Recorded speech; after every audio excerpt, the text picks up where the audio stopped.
everyone and welcome to my English space. I am back with another lesson on figurative meaning in English. Certain words that are simple at first sight can take on multiple meanings. Bottom line is, context plays a significant role here. So, be sure to look carefully at the words before and after your phrase so that you can decipher its meaning correctly. With this lesson, I'm trying to get you even more aware of how expressive and colorful language can get with the help of these words and their hidden meanings. And now it's really only in your power to integrate them into your daily speech in order to make it even richer and spicier. Today's focus will be 4 verbs with their explanations and examples. To top it all off, you'll have a quiz to test your understanding of what we've learned together. Let's have an active dialogue here. I invite you to build your own sentences with the meanings provided, and in case you find any others, feel free to share those as well, so that we make our learning here more productive and create an even more inclusive space. And in case what I've already told you grabbed your attention, make sure you hit subscribe and press that notification bell icon so you never miss any of my videos. Thanks so much for being here, and let's get this lesson started. Our first verb is to read. In its basic meaning, it's obvious. Everybody on this planet does this. We do it quite often through the day. We read our emails, magazine articles, Facebook updates, short instructions to a recipe, or even the long list of chores to complete by the end of the day, right? One thing you have to keep in mind is the pronunciation of this verb. In the present tense, we say read, whereas for the past tense and past participle, we use it as red, just like the color, yeah? You don't want to mess it up, do you? So make sure you say it correctly. Read and red. Let's have a look at these examples now. I almost always read something before bedtime. Have you read anything that's grabbed your attention recently? So I hope you've noticed already my pronunciation in this example, read. Have you read? It is relatively easy nowadays to read temperature with all these electronic thermometers. If a short piece of writing reads something, it contains that particular information. The road sign read, "Trespassing punished according to law." That's bad. So don't trespass. Now, time to level up. Read into. It means to think of something such as an action, a situation, or a comment as having a certain meaning or importance, often this not being true. I think you're reading too much into her saying goodbye. She's just had a tough day, that's all. So you shouldn't attach another meaning to her way of saying goodbye, yeah? Because all it was a simple goodbye, and that was all. Don't read into it.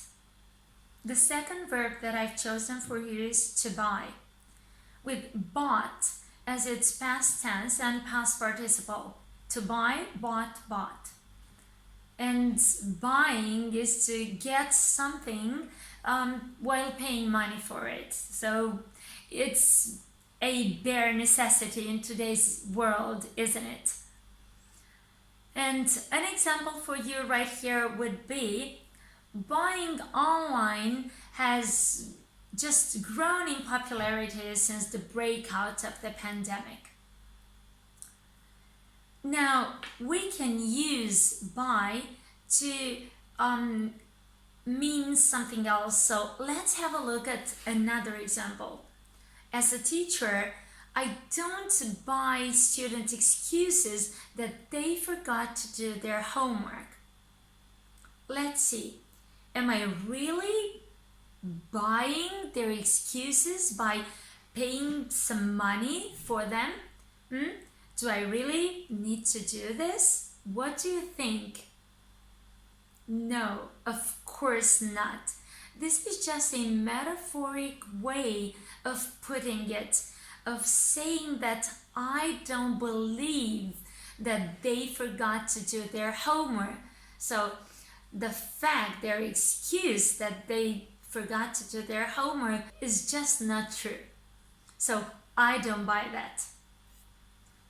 We can also use this verb with the particle into, to buy into, which means to completely believe in something, and it is used quite interchangeably with the simpler variant, just buy. So buy or buy into are quite similarly used.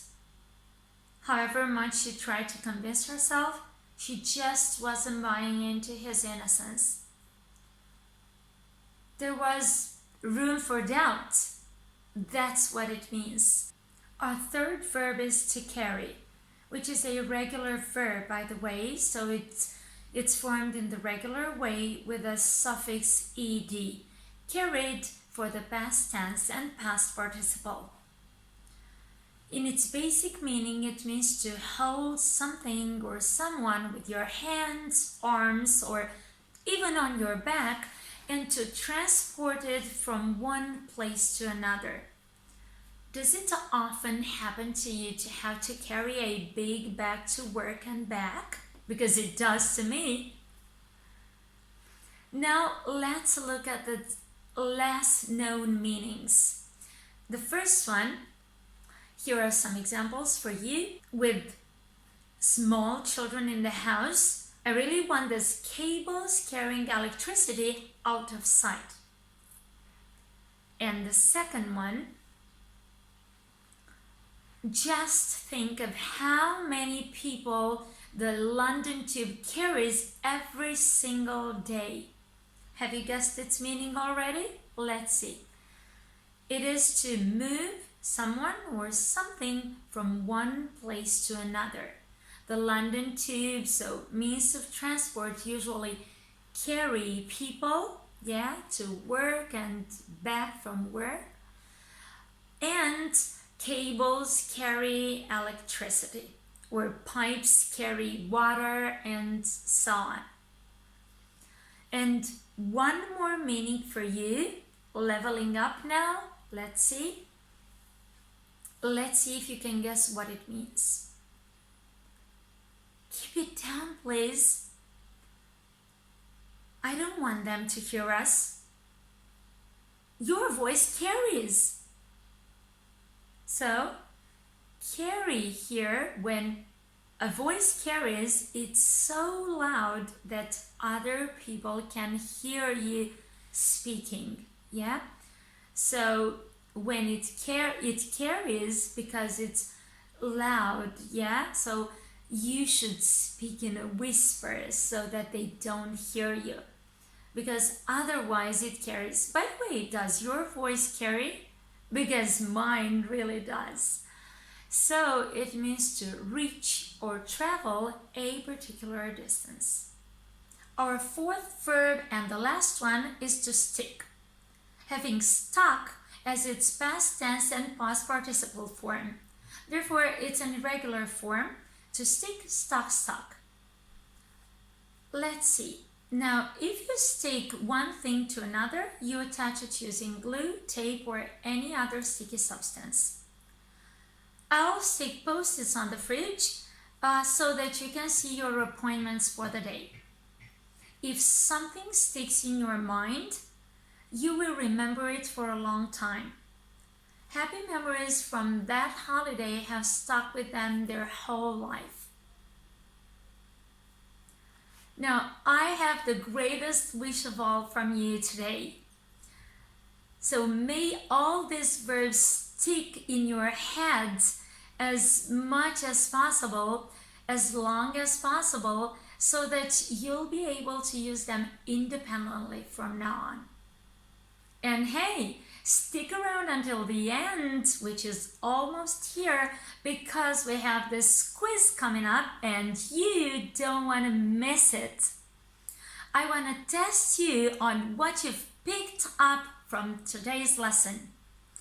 I'm going to give you a couple of sentences with gaps for you to provide the correct form of the verb that we've talked about in this lesson. Let's see. Oh, by the way, a hint is use them in their metaphorical sense. Number one, he's not so naive. He's not any of the overnight fluency remedies. Let's see.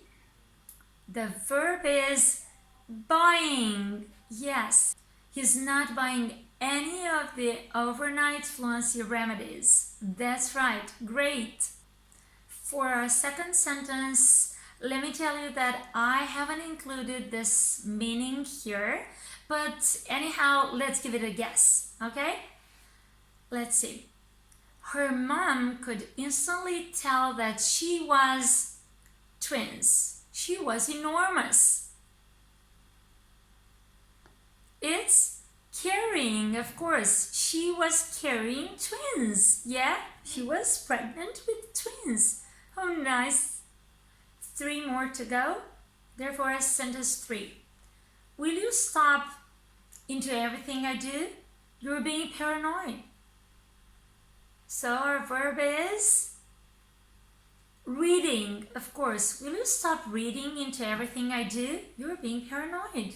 Well done. Great. Sentence number 4.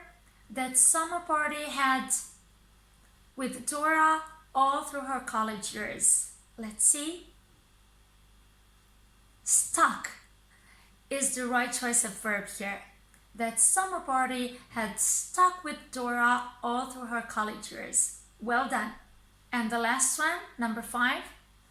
Let's hope your soundbar doesn't too far, or else my neighbors will throw me out of here. Let's hope your soundbar doesn't carry too far. Yes, that's the right choice of verb. Very well. With this last sentence, we're finished.